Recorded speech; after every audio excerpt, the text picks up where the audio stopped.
Bismillahirrahmanirrahim. Assalamualaikum warahmatullahi wabarakatuh. Salam sejahtera untuk kita semua. Alhamdulillah kali ini masih diberikan kesempatan untuk melanjutkan pembuatan video tentang farmakologi dan biomedisinal, dan khususnya di awal-awal ini lebih ke dasar-dasar untuk menyiapkan atau sebagai fondasi dalam memahami dan mengetahui atau mempelajari kimia medisinal dan farmakologi secara utuh. Oke, materi hari ini sebetulnya berfokus pada nuklear reseptor atau reseptor nuklear. Hanya saja menurut saya penting dirasa untuk sedikit secara singkat membahas tentang genom, gen, DNA, protein sintesis, khususnya sentral dogma pada materi pendahuluan ini. Jadi insya Allah akan ada dua video yang akan membahas tentang nuklear reseptor. Nah, hari ini kita fokus ke gambaran umum atau pendahuluannya dulu. Oke, kembali kita lihat ada 8 drug receptors atau target obat, dan video ini membahas reseptor yang keempat, yaitu nuklear reseptor atau juga kadang disebut sebagai nuklear hormone receptors atau juga disebut sebagai intracellular receptors. Oke. Yang pertama, ada 4 istilah yang mungkin harus kita perjelas bedanya. Yang pertama adalah genom, kemudian DNA, dan gen dan kromosom. Yang pertama kita coba kenali dulu sambil nanti dilihat di sebelah sini, di gambarnya ya, di sebelah kiri saya, yang memperjelas dari penjelasan yang ada di atas saya. Genom itu adalah complete set of DNA atau informasi utuh semua DNA yang ada pada kromosom yang berada pada dalam inti sel. Nah, kromosom DNA ini diorganisasi menjadi atau disusun menjadi kromosom. Nah, kromosom ini bagian-bagiannya adalah gen. Nah, sedikit kita masuk ke DNA dulu. DNA ini adalah molekul panjang yang terdiri dari kode genetik unik yang disusun, atau setiap untai DNA ini terbentuk dari 4 blok bangunan dasar atau basa. Yang kita sudah ketahui ada adenin, sitosin, guanin, dan timin. Nah, pada RNA, timin ini diganti menjadi urasil. Kemudian gen ini sebenarnya sudah sedikit disinggung di video pertama saya. Dia adalah DNA segmen atau bagian dari DNA atau bagian-bagian dari kromosom yang berfungsi. Karena dari gen inilah nanti akan disintesis atau akan ditranskripsi asam amino atau protein. Jadi gen ini yang berfungsi, dikatakan segmen DNA yang mempunyai fungsi ya, dalam memproduksi protein. Sementara protein sendiri sudah kita ketahui bahwa merupakan mesin dari biologi atau mesin makhluk hidup, dan bertanggung jawab terhadap karakteristik fisik kita seperti warna mata, warna rambut, tinggi badan, tipe darah, dan lain-lain. Nah, kemudian apa itu kromosom? Kromosom saya kira sudah jelas di sini. Ini merupakan bundle yang tempat di mana DNA tadi dililit ya. Nah, sebetulnya di kromosom ini tidak hanya ada DNA, tetapi juga ada protein yang namanya histon yang menjadi tempat dia melilit. Tapi itu akan kita bahas nanti ya di video selanjutnya. Oke, ya, perlu kita ketahui juga betapa penting atau besarnya peran DNA ini dalam mentransformasi atau menjadi sebagai materi genetik. Oke, yang pertama di tahun 1969, Friedrich Miescher itu menemukan chemical DNA. Tetapi saat itu tidak diketahui kalau DNA itu adalah materi genetik yang bertanggung jawab terhadap bertanggung jawab terhadap transformasi pada DNA lain atau pada sel lain. Hingga pada tahun 1928 Frederick Griffith itu menemukan fakta atau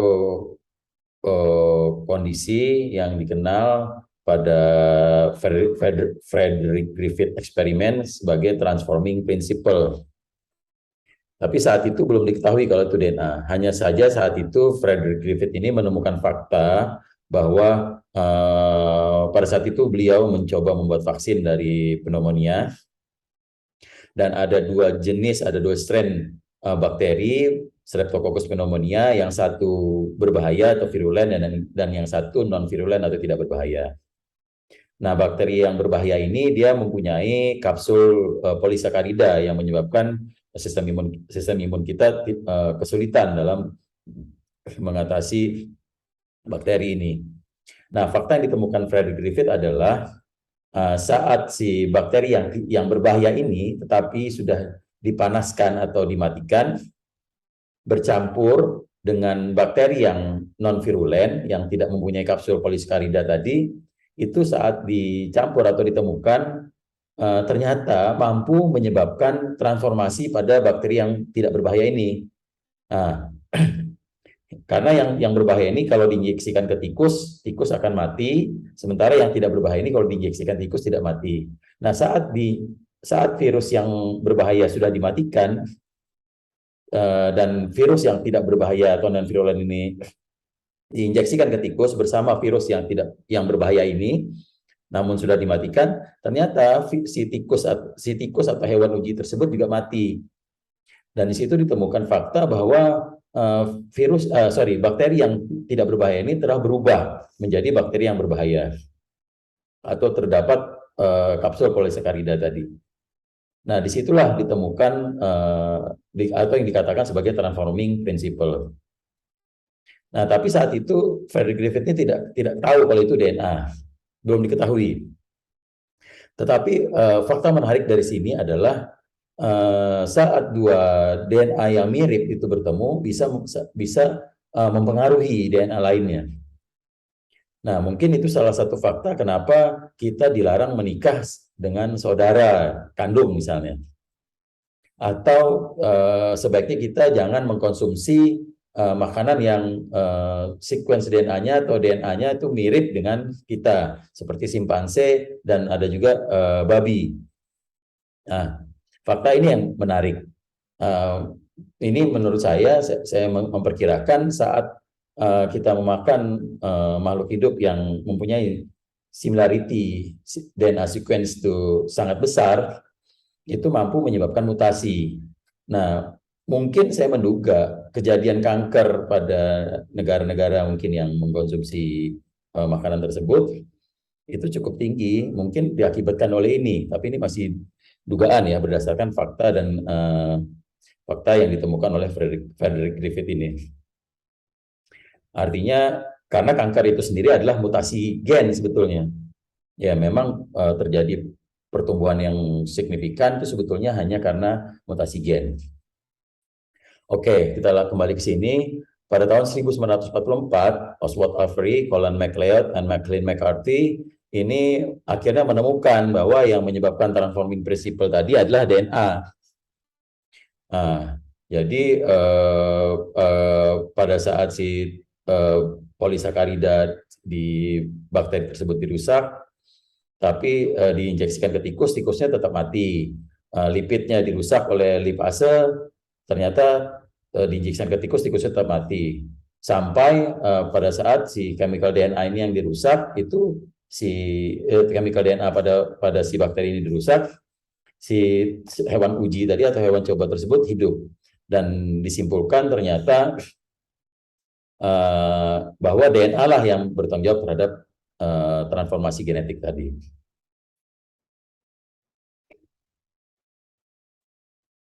Oke, kemudian penemuan lain yang menurut saya cukup penting untuk diketahui adalah foto 51 yang saat ditemukan atau diambil oleh Rosalind Franklin dan Ray Gosling di King College University tahun 1952. Di sini bisa terlihat di gambar itu adalah, nah di saat itu sudah ada X-ray diffraction dari para kristal dari si fiber gel DNA. Nah, sebetulnya ini cukup menarik untuk dijelaskan, tetapi akan saya jelaskan di video lain yang membahas tentang X-ray diffraction atau X-ray kristalografi. Nah, di sini saya hanya akan menyampaikan bahwa dari foto tersebut itu bisa dipastikan bahwa DNA itu membentuk tersusun dari sesuai dengan karakter double helix. Dan dari foto inilah James Watson dan Francis Crick dari University of Cambridge itu bisa menyusun model yang benar dari DNA, yaitu double helix, yang sehingga hari ini kita gunakan. Nah, mungkin ini penemuan yang menurut saya cukup penting untuk diketahui. Oke, kemudian deoksiribonucleic acid. Deoksi artinya kehilangan oksigen. Jadi DNA dengan RNA itu yang membedakan hanya oksigen. Kalau DNA dia tanpa oksigen pada gugus karbon nomor 2-nya, sementara kalau RNA atau ribonucleic acid itu ada atom oksigennya. Oke, di sini yang penting untuk diketahui adalah nukleobase. Nah, nukleobase atau bahasa nitrogen ini yang kita kenal ada adenin, ada guanin, ada sitosin, ada timin. Kalau pada DNA, kalau RNA diganti menjadi urasil. Nah, setelah itu kita perlu mengetahui apa nukleosid atau nukleosida. Nah, nukleosida ini adalah nukleobase yang berikatan pada ribos. Ya. Nah, kemudian ada nukleotide. Nah, di gambar juga saya kira sudah cukup jelas bisa dilihat. Nukleotide adalah nukleoside atau nukleosid atau nukleosida yang merupakan nukleobase dengan ribose dan berikatan pada fosfat group. Itu nukleotida. Nah, itu struktur DNA-nya. Kemudian central dogma, ini yang cukup penting karena kita pada saat membahas nuklear reseptor sebetulnya kita akan membahas transkripsi DNA atau sintesis protein. Nah, central dogma ini dipropos oleh Francis Crick pada tahun 1958.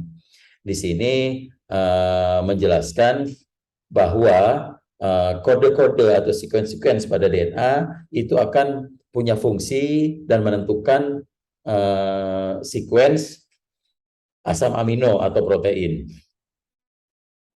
Hanya saja saat itu yang menjadi pertanyaan ialah bagaimana DNA yang berada pada nukleus atau inti sel itu bisa menghasilkan protein yang atau asam amino yang ada pada sitoplasma atau sel sitoplasma.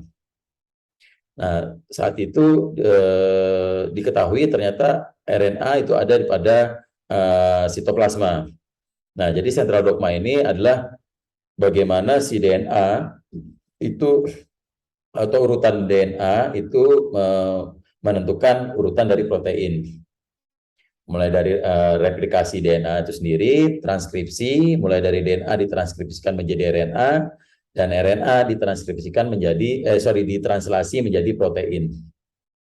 Nah, tabel di atas saya ini memperlihatkan kodon atau 3 sequence DNA itu bisa ditranslate menjadi asam amino. Nah, contoh di situ ada yang paling atas ada 3 urasil itu ditranslasikan menjadi asam amino fenilalanin. Nah, jadi memang DNA itu kode DNA itu akan menentukan dari asam amino. Oke, informasi-informasi ini saya kira banyak ya sudah di Google ya, bisa dipelajari lebih lanjut. Mudah-mudahan dari slide ini bisa memicu untuk mencari atau memahami atau mendalami protein.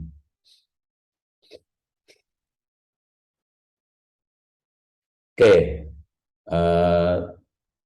kita tiba ke nuklear reseptor. Nuklear reseptor ya. Banyak sekali materi yang akan dibahas. Hanya saja karena ini saya dari awal mencoba membuat video yang singkat, terpaksa untuk nuklear reseptor ini akan dibagi menjadi 2 video.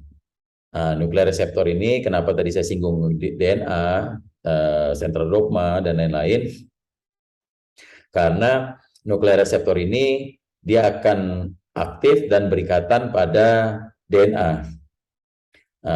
Apa yang dilakukan pada DNA? Nah, seperti yang tadi di central dogma tadi ya, mulai dari DNA, maka saat si nuklear reseptor ini berikatan pada DNA, maka akan dimulai atau diaktifasi transkripsi. Artinya nanti yang diproduksi dari interaksi ini adalah RNA. Karena untuk protein sendiri nanti akan ditranslocate si RNA tersebut ke ribosom. Oke. Hal yang penting untuk diketahui, pertama tadi reseptor ini bekerja pada DNA. Kemudian nuklear reseptor ini ada 5 domain yang penting untuk diketahui. Pertama, N-terminal domain. Nah, kalau N-terminal ini artinya di sinilah start atau protein. Kemudian dari N-terminal menuju berakhir pada C-terminal. Nah, di N-terminal tersebut ada domain yang disebut juga activation function. Di sini akan mengaktifasi, domain ini akan mengaktifasi transkripsi. Nah, transkripsi artinya DNA ditranskripsi menjadi RNA. Kemudian ada DNA binding domain, karena reseptor ini atau protein ini akan berikatan pada domain. Yang penting diketahui di sini adalah DNA binding domain ini punya zinc fingers atau biasanya ada 2 zinc fingers. Zinc finger inilah yang akan berikatan dan pada spesifik sequence DNA yang dikenal sebagai hormone response elements. Nah, hormone response elements ini adalah sequence singkat DNA pada promotor gen. Nah, karena di dalam DNA tadi ada segmen DNA yang kita sebut gen yang punya fungsi. Nah, gen ini yang akan ditranskripsi menjadi protein. Transkripsi menjadi RNA dulu. Oke, itu yang perlu diketahui, zinc finger, DNA binding domain, hinge atau engsel ya yang akan membuka aktif atau tidak. Tapi itu akan dijelaskan nanti. Ada HSP protein, tapi nanti akan dijelaskan di video selanjutnya. Kemudian ada ligand binding domain. Nah, ini yang di sini reseptor ini dia akan dikristalkan bersama ligand ya. Akan dijelaskan juga secara detail di video selanjutnya. Kemudian ada C-terminal domain tadi. Kemudian ini kristal structure ini bisa dicek pada protein data bank dengan PDB code 3E00 dengan klasifikasi adalah transkripsi DNA. Nah, jadi bisa jelas di sini terlihat intraselular di sini adalah atau yang juga dikenal sebagai nuklear reseptor ini akan mempromot setelah ligand berinteraksi atau berikatan pada reseptor ini. Nah, ligand ini bisa berupa hormon, bisa juga bukan. Nah, ini dia akan mempromosi atau menghambat sintesis protein. Artinya on off lah. Artinya reseptor ini cukup penting ya artinya untuk proses kehidupan kita. Dan reseptor ini terikat pada DNA. Artinya dialah yang berfungsi sebagai aktivasi promote atau inhibit si transkripsi DNA. Oke, mungkin itu dulu yang akan dijelaskan pada video singkat ini. Sampai jumpa di materi nuklear reseptor pada video selanjutnya yang akan lebih banyak membahas tentang nuklear reseptor sendiri, karena kita akan coba mendetailkan mekanisme aksinya pada nuklear reseptor ini sendiri. Dan mudah-mudahan dari pengenalan gen, DNA, kromosom, dan genom ini membantu menegaskan pemahaman kita sehingga akan mudah untuk mempelajari nuklear reseptor pada video selanjutnya. Terima kasih. Assalamualaikum warahmatullahi wabarakatuh.